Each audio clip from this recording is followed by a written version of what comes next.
In this MercuryGate video blog short, we discuss the RFP mistake you don't realize you're making. With Karen Oxenford-Melcher, VP of Global Pre-Sales and Sales Operations. My name's Karen Oxenford-Melcher, and I'm the Vice President of Global Pre-Sales and Sales Operations at MercuryGate. That's short for, I see a lot of RFPs, and I do mean a lot. Over the years, I've become somewhat of an RFP expert. Not many RFPs surprise me anymore. So people often ask me, what are the best questions to ask in an RFP? Well, I hate to break it to you, that's actually the wrong question to guide an RFP evaluation for a TMS or really any product. What typically happens is someone asks 5, 10, 12 people what they think is important and then gets lists of hundreds of requirements without any clear idea of how they relate to the goals of the technology selection, meaning how you want a TMS to impact your business. Now, I'm not saying don't ask your peers or don't value their input. What I'm going to suggest is what to do instead of just asking for requirements. All features and requests aren't created equal. So switch your mindset from compiling a list of needed features to justifying an investment in your business. Begin with your end in mind. And when you collaborate with your peers, don't ask them for feature requirements. Ask instead, what's a TMS, or whatever technology you want to evaluate, going to help you fix, accomplish, or avoid once it's implemented?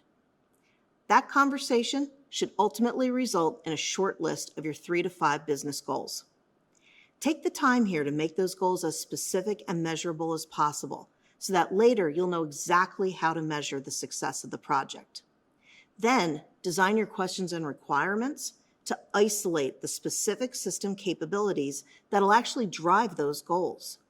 You'll end up with a shorter list of questions, but a list that will actually help you differentiate between the vendors you're considering and determine which of them is most capable of helping you reach your objectives.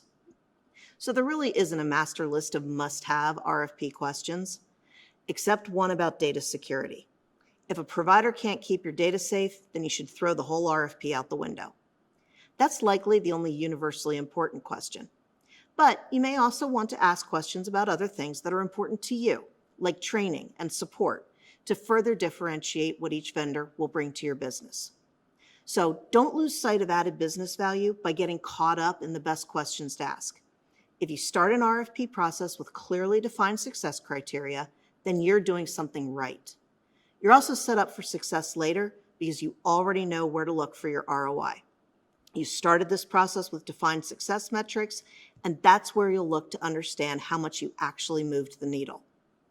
The MercuryGate TMS has been proven to add value again and again for our customers through configurability, security, scalability, optimization, exception management, reporting, and more. Go to MercuryGate.com and request a demo to see an industry-leading TMS in action.